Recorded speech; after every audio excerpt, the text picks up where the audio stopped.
Kalau kita udah sholat, udah puasa, udah zakat, udah merasa jadi hamba yang paling soleh sedunia.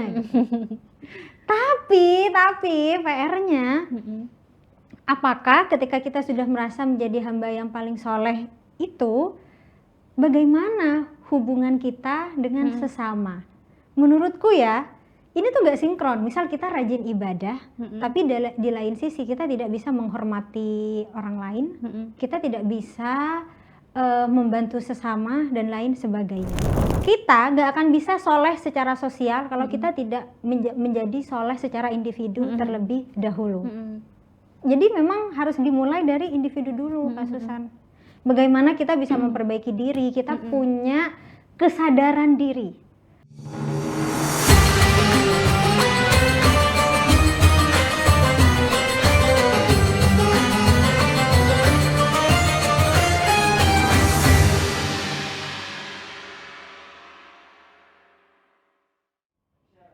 Assalamualaikum warahmatullahi wabarakatuh. Halo Tribuners, kembali lagi dalam podcast Ramadan Wanita dan Islam. Hari ini bersama saya Susan akan membahas tentang kesalehan sosial. Sudah hadir lagi bersama saya Mbak Dita Anis Zafani dari Komunitas Gus-Durian Surabaya. Halo lagi Mbak Dita. Halo lagi Kak Susan. Masih semangat ya kita ngobrolnya hari ini. Nah kita kali ini akan membahas tentang kesalehan sosial. Tadi sudah kesalehan lingkungan tuh luas banget ya, tentang alam dan lain sebagainya. Sekarang kesalehan sosial, apa bedanya nih Mbak? Kesalehan sosial, lingkungan dan individu gimana? Oke, kalau kesolehan sosial, sebenarnya kalau maknanya tetap ya soleh, taat, menjalankan agama. Nah, tapi yang menarik nih, kalau ngomongin sosial, nggak akan ada habisnya, karena ini berhubungan dengan banyak orang. Kan kalau kita sendirian kan individu nih, kalau sudah menyangkut hajat orang banyak, itulah yang dinamakan masuk aspek sosial. Nah, ketika kita ngomongin kesolehan sosial, ya bagaimana tingkah laku kita, perilaku kita juga membawa kebermanfaatan kepada orang banyak. Itulah yang dinamakan kesolehan sosial. Mungkin kalau dalam Islam gitu ya, kita kan juga sering dengar gitu ya, khairun nas anfa'uhum linnas. Paling baiknya manusia adalah mereka yang bermanfaat bagi yang lain. Kalau hubungannya sama ibadah kita kayak sholat, puasa itu gimana Mbak? Dengan kesolehan sosial ini, menerapkannya gitu. Pas banget ya, mumpung lagi bulan puasa nih, jadi kita ngomongin tentang puasa. Sebenarnya ini sih ya Kak Susan, puasa itu kan adalah bagian bagaimana kita penjagaan diri, mengontrol diri. Sebenarnya kan itu fungsinya kita diwajibkan untuk berpuasa. Kenapa puasa itu harus menahan lapar dan makan, ya lapar ya, yang hubungannya sangat erat dengan makanan. Karena kasarannya nih ya, dalam hidup apa sih yang kita cari gitu? Sesuap nasi gitu kan ya. Oke lah, boleh kita ngomongnya kita mencari rezeki, uang, tapi kan bermuaranya kepada makanan. Dan ketika berhubungan dengan makanan, biasanya sifat asli manusia itu akan keluar. Kelihatan. Pernah gak sih kamu dengar kayak, kalau pengen tahu sifat asli seseorang, lihatlah ketika dia lapar. Ya, karena ketika kita lapar, udah mulai keluar tuh sifat-sifat aslinya. Kemudian kalau ditanya apa sih hubungannya puasa dengan ibadah dan lain sebagainya, oke, balik lagi ya, urusan yang menjadi kewajiban kita sebagai seorang hamba itu kan hubungannya antara aku dan Tuhanku. Tapi balik lagi, mestinya ketika kita semakin dekat dengan Tuhan, ya itu juga tercermin dari perilaku kita kepada sesama manusia. Ironisnya kita ini biasanya selalu fokus kepada output bukan outcome. Kasarannya seolah-olah nih kalau kita udah sholat, udah puasa, udah zakat, udah merasa jadi hamba yang paling soleh sedunia. Tapi PR-nya, apakah ketika kita sudah merasa menjadi hamba yang paling soleh itu, bagaimana hubungan kita dengan sesama? Menurutku ya, ini tuh gak sinkron. Misal kita rajin ibadah, tapi di lain sisi kita tidak bisa menghormati orang lain, kita tidak bisa membantu sesama dan lain sebagainya. Yaitu kita biasanya cuma fokus kepada output, yang penting aku sholat, yang penting aku puasa. Tapi kita tidak fokus kepada outcome. Setelah kita menjadi orang yang rajin sholat, setelah kita berpuasa, apa dampaknya kepada kita dan orang di sekeliling kita? Aku tadi ngomong ya di awal, berpuasa itu kan sebenarnya bagian bagaimana kita penjagaan diri, mengontrol diri. Sebenarnya kita kan lagi cosplay gitu ya. Kalau kita menjadi bagian orang-orang yang diuji sama Allah, kelaparan, punya kesulitan ekonomi, apa ya yang kita rasakan? Kan gitu. Ya mestinya setelah kita tahu rasanya, ya akhirnya membuka kita, mendorong kita untuk melakukan aksi-aksi sosial itu tadi. Itulah kenapa juga kan ketika Ramadan kita dianjurkan untuk bersedekah. Bahkan makin getol nih ya gitu kan, pahalanya dilipat gandakan. Sebenarnya kan outcome-nya tuh itu, kamu berpuasa, habis itu setelah kamu merasakan bagaimana rasanya kelaparan, menahan diri dan lain sebagainya, ya itu outcome-nya itu tadi, bukan justru sebaliknya. Tapi boleh nggak sih, ini tanya aja ya. Iya. Boleh nggak sih kalau manfaatnya itu, karena gini, nggak semua orang itu kan punya kemampuan berinteraksi dengan orang tuh bisa gitu ya. Misalnya ada orang kan yang sangat tertutup atau sangat nggak bisa berinteraksi sama orang. Introvert. Iya. Boleh nggak sih orang-orang mungkin banyak ya yang kayak boleh nggak sih kalau misalnya puasa aja, puasa ini tuh mencari perubahannya tuh di diri kita sendiri gitu. Sebelum kita menjadi manfaat. Mungkin nggak semua orang tuh kayak bisa ya menjadi manfaat untuk orang lain. Tapi boleh nggak sih kalau itu manfaatnya tuh untuk diri kita sendiri gitu? Apa itu termasuk nggak dalam kesalahan sosial? Apa enggak? Bahkan itu tuh bukan cuma boleh, tapi harus. Kita nggak akan bisa soleh secara sosial kalau kita tidak menjadi soleh secara individu terlebih dahulu. Jadi memang harus dimulai dari individu dulu, Kak Susan. Bagaimana kita bisa memperbaiki diri, kita punya kesadaran diri. Aku sebagai seorang muslim, aku sama Tuhanku diwajibkan misal untuk berpuasa, untuk sholat dan lain sebagainya. Kalau kamu melakukan itu dengan benar-benar gitu, kalau kita mungkin ya bahasanya mindfulness, pada akhirnya akan mengantarkan kita kepada kesolehan sosial. Itu goalsnya sebenarnya. Makanya dalam Islam itu sebenarnya kan agama yang memanusiakan manusia, rahmatan lil alamin. Ingat ya, lil alamin bukan lil muslimin.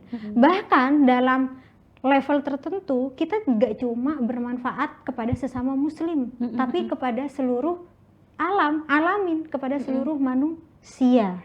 Ya boleh, harus dimulai dari diri sendiri. Berarti itu bagian dari proses gitu ya, proses untuk menuju ke kesalahan sosial gitu ya? Iya betul, apa-apa tuh harus ibda binafsik, harus dimulai dari diri sendiri.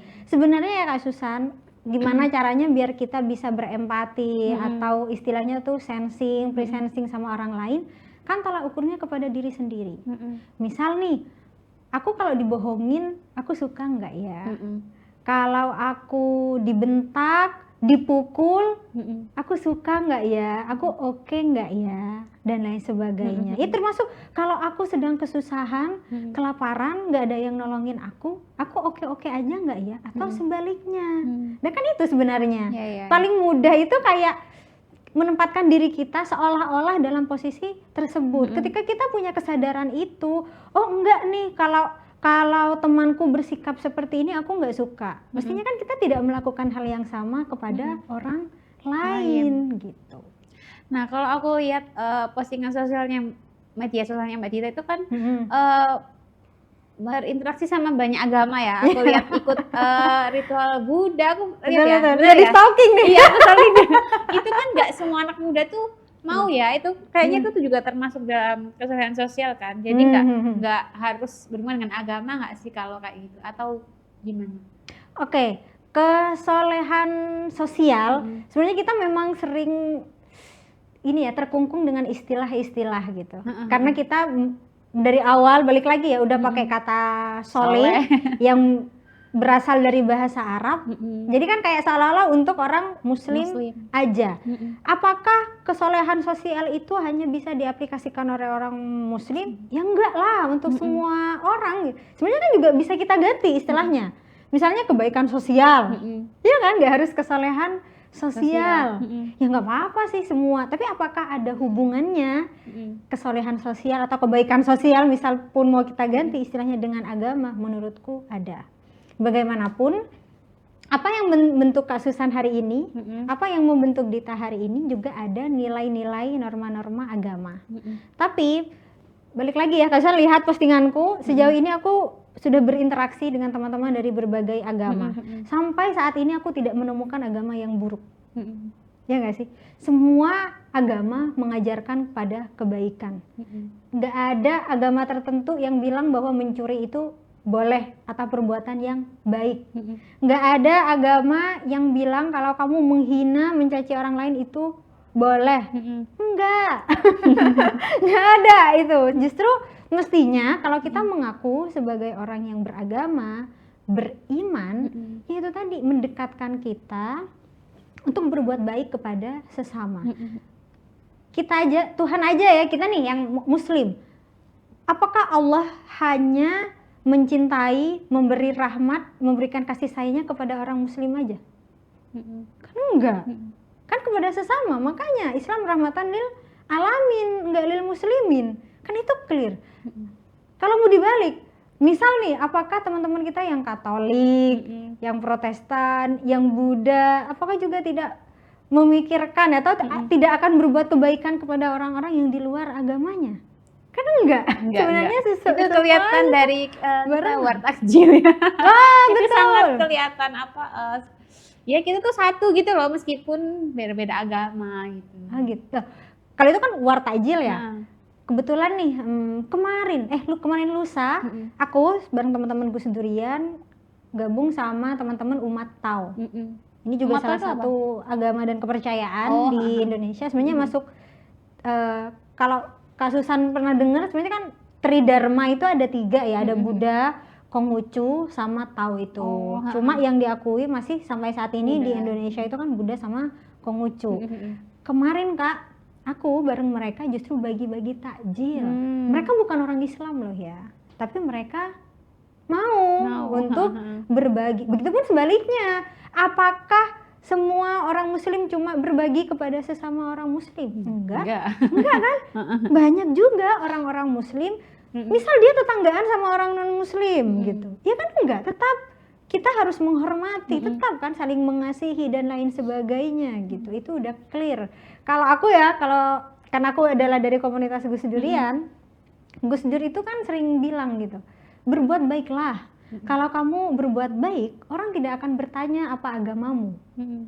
Iya kan? Pernah nggak kasusan di jalan lagi bantu orang, ada orang kecelakaan nih, kasusan tolong. Masa kata-kata yang keluar pertama dari yang kasusan tolong, kamu agamanya apa? Kan enggak ya? Begitupun sebaliknya gitu. Nah gimana cara menanamkan itu ke anak muda gitu, soal kesalahan sosial ini? Kalau lewat komunitas Gus Durian, Mbak Dita gimana? Sebenarnya ya, yang menurutku paling gampang dan dampaknya lebih berpotensi kena itu adalah dengan mengajak mereka untuk merasakan di lingkungan itu. Atau baru-baru ini nih, aku sama teman-teman Gus Durian juga ngadain sekolah advokasi. Yang di situ tuh temanya tuh memang beragam ya Kak. Dan isu-isu yang memang jadi poin utama kita, termasuk minoritas agama. Kayak tadi kan agama Tao, ada banyak loh ya agama-agama di Indonesia itu kan sebenarnya selain yang diakui. Kita nih seringkali, aku pribadi ya sebagai mayoritas, awalnya kan sebelum masuk Gus Durian, aku gak aware dong kalau ada agama ini, pergulatan mereka dan lain sebagainya. Tapi ketika aku bergabung dengan komunitas Gus Durian, aku bersinggungan langsung dengan mereka, mendengarkan langsung apa yang mereka rasakan, bahkan 1-2 kesempatan aku juga turut hadir gitu ya dalam kegiatan-kegiatan mereka, akhirnya kan aku bisa sensing gitu. Jadi aku pun berandai-andai, jika aku yang minoritas, jika agamaku tidak diakui, ya aku juga akan pasti mengalami hal yang sama. Kebayang nggak sih, agamaku nggak diakui nih, terus di KTP ku tulisan kolom agama itu isinya apa? Ya kan nggak ada kan, akhirnya kan gitu ya? Ya nggak, akhirnya bisa jadi aku disuruh untuk memilih agama yang ada. Tapi kan itu kan sebenarnya bukan ini ya. Ya kan bukan agamaku misal gitu ya, dalam kasus tertentu. Dan itu nggak cuma sampai di situ. Coba ada berapa banyak nih hal-hal administratif kita gitu. Aku sampai sempat dengar gitu ya, saudara-saudara penghayat. Mereka sedang sakit, udah sekarat, tapi di depan rumah sakit masih ngurusin administratif urusan kolom agama. Kan jadinya kan miris ya. Nah kalau mau ditarik lagi, oke nih di Indonesia aku muslim, aku mayoritas, dalam tanda kutip aku tidak merasakan tantangan berarti. Tapi bagaimana saudara muslimku yang lain yang ada di negara yang justru dia yang jadi minoritas? Dia kan juga akan mengalami hal yang sama. Dan ketika kita berpikir begitu, sebenarnya kan udah clear ya, mestinya kita juga memperlakukan saudara-saudara kita yang by statistik ya ini ya, pemeluknya tidak sebanyak Islam. Kan gitu sebenarnya. Akhirnya ya balik lagi, caranya gimana? Ya kita harus sensing sih, kita harus seolah-olah merasakan hal itu. Cara menanamkannya ya sebenarnya nggak susah. Kenapa kita sering salah paham? Karena kan nggak ada komunikasi. Yaitu kita tidak bersinggungan. Kita tuh sering punya voice prasangka. Wah, orang Kristen gini nih. Wah, orang Buddha gini nih dan lain sebagainya. Tapi kan ketika kita sudah berteman, berkomunikasi, tapi mungkin pun mereka juga akan berpikir begitu. Oh, orang Muslim nih begini dan lain sebagainya. Nah, makanya perlulah adanya perjumpaan-perjumpaan, dialog agama yang pertemuan itu tujuannya bukan untuk membandingkan atau mengunggulkan satu sama yang lain, tapi murni memang untuk saling mengenal satu sama lain, kayak gitu. Nah, tantangannya tuh apa di era sekarang yang sangat amat modern dan serba informasi sana sini, itu gimana Mbak tantangannya? Nah, sebenarnya informasi banyak ini tuh kayak si malakama sih ya. Di lain pisau bermata dua. Iya, pisau bermata dua. Di lain sisi sebenarnya oke gitu ya, kita bisa belajar banyak hal, bahkan secara otodidak kita mudah mendapatkan informasi. Tapi di lain sisi kita nggak punya authority atau power untuk mengontrol semua informasi itu benar, baik, layak untuk dikonsumsi. Bahkan kalau kasus Sangerti sekarang udah banyak buzzer-buzzernya gitu. Yang baik jadi buruk, yang buruk jadi baik. Dan Indonesia ini termasuk negara yang urusan agama atau spiritualitas, religiusitas itu amat sangat penting. Bahkan kondisi sosial kita itu barometernya dibentuk berdasarkan nilai-nilai agama. Nah itu juga jadi tantangan tersendiri gitu. Kalau mau ditanya, kan tadi apa hubungannya agama sama sosial? Sangat berhubungan, karena ya itu kalau kata temanku tuh tegak lurus nih urusan agama sama lingkungan sosial gitu kan. Kenapa kita nggak boleh begini? Kenapa begitu? Ya karena lingkungan sosial kita yang begitu. Nah, PR-nya ketika kita hanya bersosialisasi dengan orang-orang yang seagama itu tadi. Di lain sisi mungkin, ya gak mungkin ya, di lain sisi bagus, akhirnya kita bisa menjaga keagamaan. Tapi dalam level-level tertentu itu juga akan menimbulkan fanatisme. Ya kan, yang akhirnya kita menganggap bahwa yang lain itu pokoknya buruk, gak oke, dan lain sebagainya. Dalam ranah tertentu hal itu juga akan menimbulkan tindakan-tindakan yang ekstrim gitu. Misal kalau kasusan tahu nih, dulu di Surabaya tahun 2018 ada pengeboman 3 gereja dan lain sebagainya. Itu kan gitu, hasil dari kayak gitu. Makanya itu jadi PR banget ke kita. Nah, kalau di komunitas Gusurian tuh ada ini nggak, kayak lewat sosial media untuk mengingatkan anak muda atau gimana? Oh, tentu banget sih. Kami memang mengedukasi ya, campaign terutama urusan keberagaman, perdamaian dan lain sebagainya di sosial media. Teman-teman bisa cek ya di sosial media Gus Durian Surabaya, juga termasuk di jaringan Gus Durian, dan teman-teman semua dari penggerak pun juga membagikan ya kegiatan-kegiatan positif kami, terutama yang berhubungan dengan teman-teman lintas iman itu tadi gitu. Karena balik lagi ya, di awal kan aku udah bilang ya ke Kak Susan bahwa kita dalam Islam itu kita punya hubungan triangulasi, hubunganku sama Tuhan, hablum minallah, hubunganku dengan alam, dengan lingkungan, hablum minal alam, tapi juga ada yang namanya hablum minan nas, hubunganku dengan sesama manusia. Dan balik lagi, selaku orang yang mengaku beriman, mestinya aku memiliki hubungan yang baik, tidak hanya dengan saudara-saudara muslimku, tetapi kepada saudara-saudaraku yang lain. Karena kata Ali bin Abi Thalib yang juga sering diucapkan oleh Gus Dur, mereka yang bukan saudaramu dalam iman adalah saudaramu dalam kemanusiaan. Bagus, cakep sekali. Iya. Lah Mbak, ini sebelum kita akhiri ya, coba spill caranya untuk gabung dalam komunitas Gus Durian, karena aduh seru banget ngeliat postingannya kayak ikut ngerasain gimana ritual itu. Karena banyak kegiatan positif ya, kan bukan berarti kita mau kayak mencontoh atau apa, enggak ya, tapi kayak kita belajar gitu loh. Itu gimana Mbak caranya kita? Kalau kami di komunitas Gus Durian, pertama kami membuka ruang selebar-lebarnya kepada siapapun yang ingin bergabung. Gus Durian itu tidak hanya milik orang Islam, semua berarti agama harus Islam. Enggak harus, semua agama boleh bergabung. Teman-teman kami banyak ya dari lintas iman, karena patokan kami adalah Gus Dur. Gus Dur adalah bapak pluralisme, beliau yang memang amat sangat mengajarkan kita semua, nggak cuma Gus Durian ya, tapi Indonesia untuk saling menghargai, menghormati satu sama lain.